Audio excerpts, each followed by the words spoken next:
4 days after being thrown into jail, 2 of the 3 suspects in corruption cases in the Nyeri County are spending the weekend with their family. But that freedom hasn't come easy. The former county executive in charge of lands and the former chief of staff in the same county were set free from jail last evening, but only after paying the price for their engagement in a corrupt deal that saw the county lose some 3.5 million shillings. During the sentencing of the trio, the courts applied the maximum penalty, doubling the amount of loss suffered by the county and making the culprits pay or have them spend the next 3 years in jail. The 3 had been accused of flouting procurement rules in the awarding of a tender to a firm to audit road construction works. The award of the tender to Playing Limited and the payment of the same had been done without following proper procurement procedures.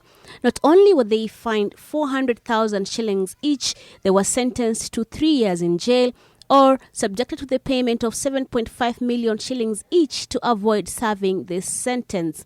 Before their release from prison, the 3 who enjoyed the trappings of power at the county were handed a test of what the outcome of engaging in crime is. The law is equal and applied same to everyone else. So they are doing well, they are adapting. The sentencing has been hailed as a victory in the fight against graft, both by stakeholders from within and outside the county. Small fish were fried, but now you want the big fish. Although some think that this sentence was much too lenient. The first people to be hanged for corruption will be the governors and the MCAs by the people within the counties themselves, because they are very, very aware about equitable distribution of resources, and I thank you. However, in a twist and perhaps an example of the intrigues that come with the efforts to nip graft in the bud, this legislator who sought to bring goodies to the 3 in prison had earlier on been explicit in his stand against graft. Against corruption.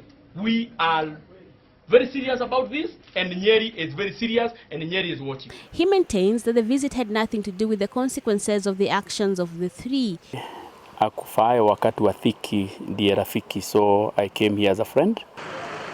The former executive in charge of finance is still cooling his heels at the Nyeri GK prison as he awaits for his fine to be processed before he too walks.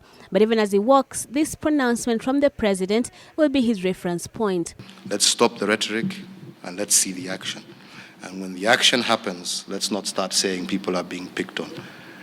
But it will be done, and I promise you it will be painful. Anti-graft crusaders will be hoping that this ruling and the actual imprisonment of the 3 will be a turning point in the fight against graft. Brenda Wanga, NTV.